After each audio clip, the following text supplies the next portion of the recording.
Mas como o nosso programa aqui é o Cash Rural, né? Vamos falar um pouquinho para trazer a realidade das pessoas, dos produtores rurais, como que está a realidade hoje aí no Rio Grande do Sul.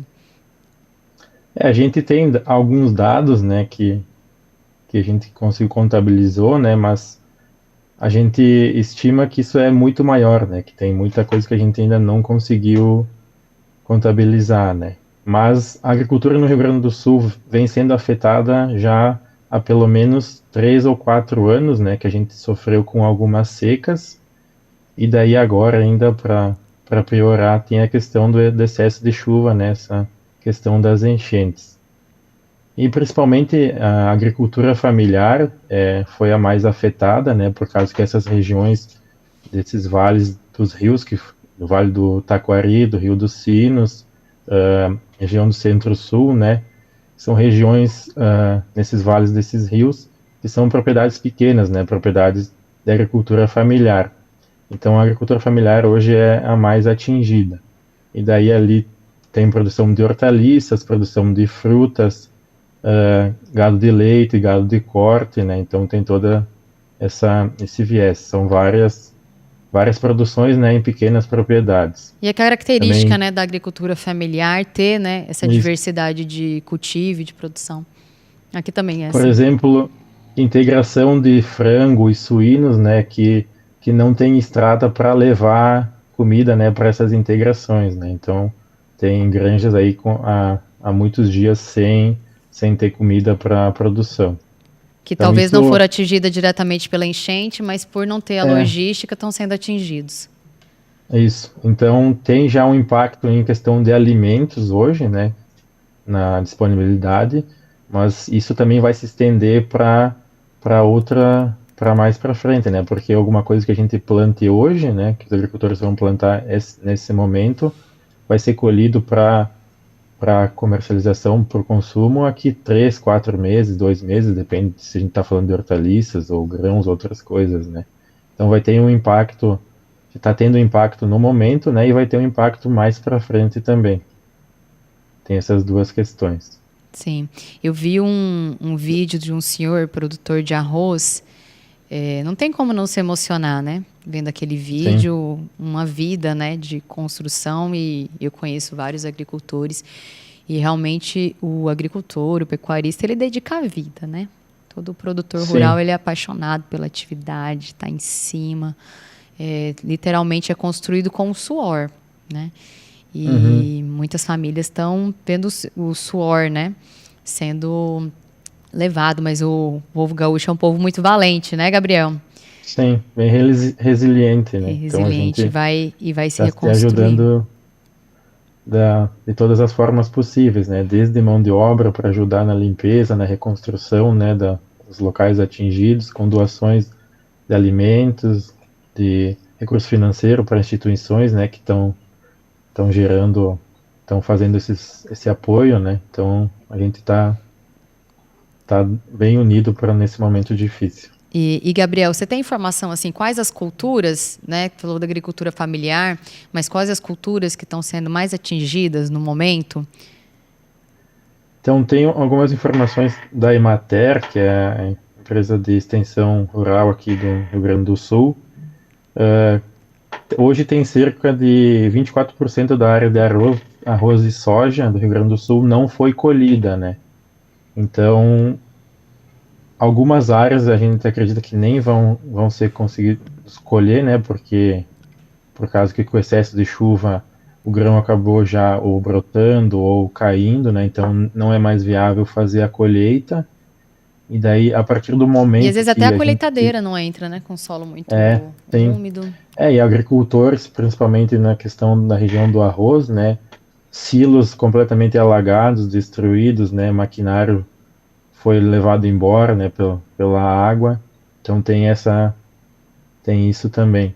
Questão da produção de leite, né? Que já não é já vem há anos já sendo bem difícil na região. Então, propriedades que estão isoladas, né, que os caminhões de leite não conseguem buscar a produção, pastagem que não tem como o gado entrar, né, milho para silagem também não está mais em condição de fazer a silagem. Então, tem esses também estão afetados. E na questão daí de hortaliças, né, hortaliças folhosas principalmente são afetadas pelo excesso de chuva, que daí vai, além de alagar as lavouras, né, onde não alagou, mas choveu bastante, acaba apodrecendo, né, e as folhas, né, raízes como beterraba, cenoura e mandioca também estão apodrecendo, e tanto também afeta a questão da fruticultura, né, que a gente está no período de dormência, né, mas isso também tem locais que acabaram tendo deslizamento nos pomares, né, então tem toda essa questão de infraestrutura, né. Está sendo bem complicado na região e no estado. E a região dos vinhos, eu sempre tenho, eu tá dentro da minha lista de sonhos, assim, conhecer essa região. Foi muito afetada, Gabriel, que tem produção de vinho, suco de uva? Sim, principalmente na região de Bento Gonçalves, né, e o Vale dos Vinhedos, então ali a questão dos parreirais, né, da produção de uva, acabou com excesso de chuva, né, tem toda a questão de erosão e lixiviação, então tem uma perda de solo aí que também vai afetar na questão depois de produção, né. Em alguns locais também ocorreu deslizamento e levou casas embora, né, então tem a questão de perda humana também que é complicada. Super. E É. então a questão o, o bom, podemos dizer assim, que não era na época de safra, né? Que não a uva toda já tinha sido colhida, mas então não teve tanta, não afetou diretamente a matéria-prima, né, a uva. Mas a uva foi afetada no período de janeiro, fevereiro e março pelo excesso de calor, né? Então a planta, ela, em vez de ter força para direcionar açúcar, né, para a uva, ela acabava consumindo as energias, né, e a uva ficou Ah, uma é? uva O menos período seco doce, ele assim. faz isso É, na parreira? sim. Uhum. Excesso de calor, né? A gente até teve chuva, mas o excesso de calor acabava que a planta usava as energias para sobreviver e não conseguia colocar açúcar na uva, né, no grão, para depois ir para a vinícola. Então teve esse problema também. Uma sequência, né? E o clima, É, ele afeta diretamente, né? A gente fala, não é agricultura, mas afeta também na pecuária, né? Na pastagem, no sim. bem-estar dos Tem um animais. dado da Confederação Nacional dos Municípios que estimam as perdas aí de 1,1 bilhões na agricultura e 61 milhões na pecuária, né? E a gente tem certeza, né, a gente estima que esses dados vão ser bem maiores quando a gente conseguir contabilizar todas as perdas, né? Porque tem regiões que ainda estão alagadas, né? Então não tem como fazer essa estimativa bem certinha ainda. E tá todo mundo voltado a situações emergenciais, né, Gabriel? Não é Sim, hora também, né, de resgate de fazer vidas, né? de vidas, Tem de toda essa pessoas, de questão. animais. Essa contabilização oficial, ela vai acontecer posteriormente, né? Concordo com Sim, você. A sua região, então, era um pouco mais alta, é uma região de serra. Ela não foi tão sim. afetada pelas cheias. É isso? Isso é a questão aqui. O que ocorreu mais é o deslizamentos, né?